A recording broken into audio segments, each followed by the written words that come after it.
रहलो सब ऋषि लोग के भेज के तुहे चटनी में भोजा कहे के बका चार दल चार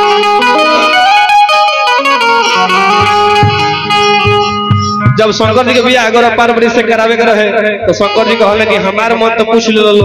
लेकिन गोरा पार्वती जी भी तो मन पूछल बा कि हम उनका पसंद बानी कि ना तो पूरा देवता लोग मिल के सब ऋषि लोग के गोरा पार्वती जी के भेजल लो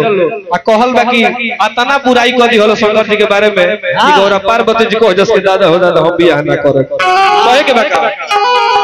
एगो ऋषि देव कहत रहे जाई गोरा पार्वती से कहे के बका अरे की ऐसन पर खाती कि ऐसन बर खाती तब तू अनेर करेलू ऐसन बर खाती अरे जेकरा के घर ना दुआर कुछ बा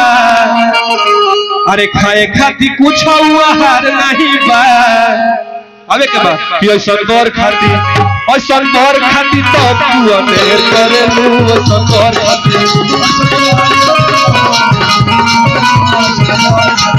ऐसन बर खाती तब तू अनेर करेलू ऐसन बर खाती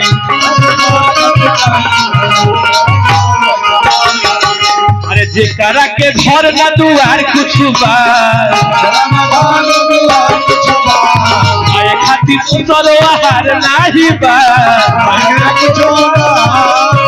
ऐसन पागल खाती ऐसन पागल खाती तब तू अनेर करेलू ऐसन पागल खाती ऐसन बर खाती तब तू अनेर करेलू ऐसन बर खाती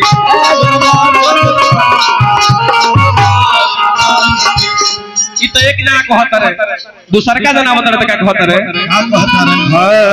अरे तू अभी बाड़ू नई नवेली बरावा बात बूढ़ अरे तू अभी बाड़ू नई नवेली बरावा बात बूढ़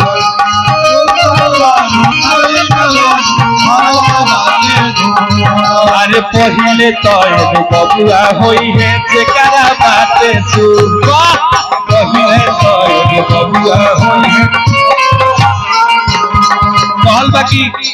गणेश जी संग देवता बने कि बाबू जी के बियाह में गणेश जी के पूजा भई रहे तो कहत रहे कि बियाह तो कर लेबू लेकिन जब जइबू तो पहले से जब बबुआ होई है तो का करबू अरे तू अभी बाड़ू नई नवेली बरावा बाते रूढ़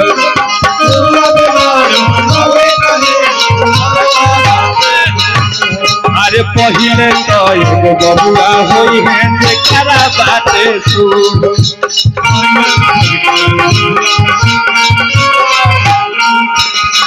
अरे पहले तो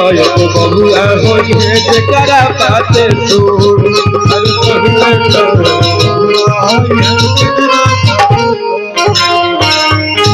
बड़ा पुरस्कार फिर